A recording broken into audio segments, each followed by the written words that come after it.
धन्यवाद। तो प्रभु जी ने बहुत अच्छी व्याख्या की इस श्लोक की।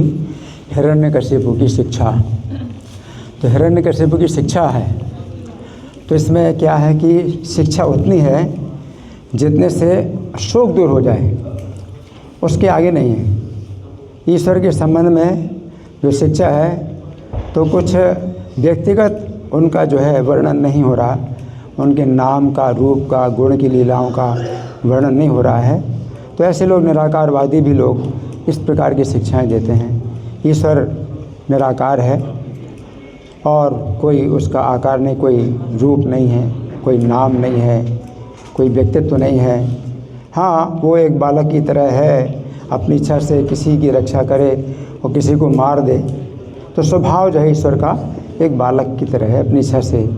हाँ, वो जो है जैसे खिलौना, बच्चा जो है खेलता है, जितनी उसकी इच्छा होती है खेलता है और जब चाहे तो तोड़ देता है। उसी प्रकार से ईश्वर जो है एक बालक की तरह है।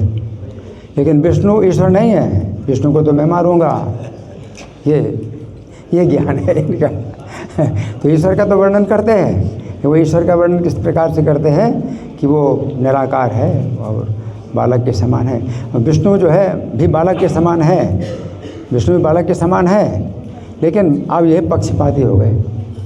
बालक पक्षपाती नहीं होता, अपनी इच्छा से किसी को रक्षा करे, किसी को मारे, खिलौना तो किसी के पक्ष नहीं लेता। लेकिन विष्णु जो है पक्ष लेते हैं, तो देवताओं के पक्ष में जो है आ गए और असुरों को जो है वध करते हैं। मेरे भाई को मार डाला, इंद्र का पक्ष लिया।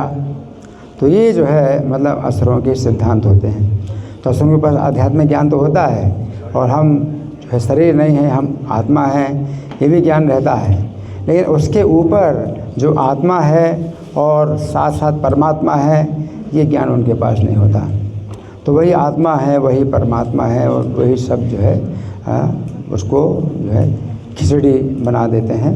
तो उनके पास जो है वो फिर ज्ञान नहीं होता कि आत्मा जो है वो भगवान का अंश है और अंश का कार्य अंश की सेवा करना है, ये ज्ञान नहीं मिलेगा। तो यमराज की जो बातें हैं जो हिरण्यकशिपु दोहरा रहे हैं, तो यमराज तो महाभागवत हैं। इन महाभागवतों की बातों को भी जो है अगर आप असुरों के मुख से सुनेंगे तो जो है उसमें कुछ परिवर्तन हो जाता है। तो यमराज जो महाभागवत हैं वो तो जो है शिक्षा देंगे भक्ति की, लेकिन वो जो है भक्ति जो है कि शिक्षा उसको जो है छोड़ करके बाकी जो शिक्षाएँ वो देते हैं, है ना। तो भगवद गीता में जो प्रारंभ है, जो भगवान ने उपदेश दिया है कि हम शरीर नहीं, हम आत्मा हैं, न हन्यते हन्यमाने शरीर, वो सब जो है वो बोल सकते हैं।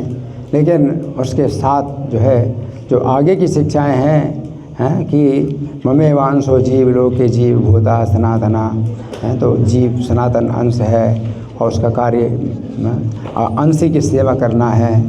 तो ये सब जो है बातें उनकी ज्ञान में नहीं मिलती। आध्यात्मिक ज्ञान तो है, लेकिन आध्यात्मिक ज्ञान का एक अंश उनके पास है, फिर आगे का जो है हिस्सा उनका जो है सब अज्ञान हो जाता है। तो ये जो है अंतर है असुरों में और भक्तों में। इसलिए कहा जाता है कि असुरों के अवैष्णव मुखोद्गीतम पूतम हरि कथा अमृतम। तो अवैष्णव के मुख से अगर आप हरि कथा जो पवित्र है सुनते हैं, है ना, श्रवण मंडल कर्तव्यम, तो श्रवण नहीं करना चाहिए, क्योंकि वो जो है भक्ति जहाँ पर कथा आती है तो पूरी कथा सुनाएंगे और अंत में फिर क्या कह देंगे कि हम ही तो वही हैं, और सब क्या कर दिया, कथा को दूषित कर दिया।